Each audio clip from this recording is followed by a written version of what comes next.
और हसद जो है ना, ये ऐसी बीमारी है, ये जितना करता है ना बंदा बढ़ता चला जाता है। किसरा के दरबार में एक मछेरा एक मछली लेकर आया। क्या लेकर आया? मछली लेकर आया, और वो मछली थी तकरीबन 4-4.5 किलो की। तो मछली लाकर उसने बादशाह को तोहफे में दी। अब बादशाह की जो चहीती लोंडी थी उसको बड़ा हसद हुआ कि यार बादशाह सलामत ने जो है ना इसको इनाम में 4000 दिरहम दे दिए खामाखा। उसने कहा बादशाह सलामत, मैं इससे कुछ सवाल करना चाहती हूँ। बादशाह से इजाजत मिल गई तो उसने लोंडी ने कहा कि ये बताओ ये नर है या मादा है। अब उसका इरादा था नर बोलेगा तो मैं मादा की खुसूसियात बताऊंगी, मादा बोलेगा तो मैं बताऊंगा कि बादशाह के लिए तो नर मुफीद है। तो वो भी बड़ा होशियार था मछेरा।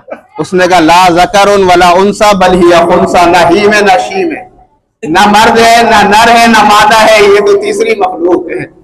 बादशाह और खुश हुआ। बादशाह ने 4000 दिरहम और दे दिए। अब इसको और हसद हो गया कि ये तो और मिल गए। अब ये 8000 दिरहम लेकर जब चलने लगा तो एक दिरहम गिर गया, तो इसने वो गिरा हुआ दिरहम उठा लिया।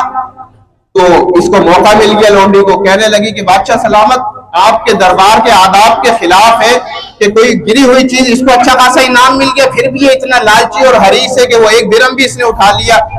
बादशाह ने पूछा कि भाई तुमने क्यों ऐसा किया, दरबार के आदाब के खिलाफ ये शायान शान नहीं है। उसने कहा कि बादशाह सलामत, बात यह है कि इस दिरहम पे आपकी तस्वीर और आपका नाम था, मैं कैसे बर्दाश्त करता कि आपके नाम और तस्वीर को जो है जमीन पे गिरने दूं। तो वो भी उसने उठा के बादशाह ने 4000 दिरहम और दे दिए। अब वो लोंडी बड़ी परेशान और दांत पीसते रह गई।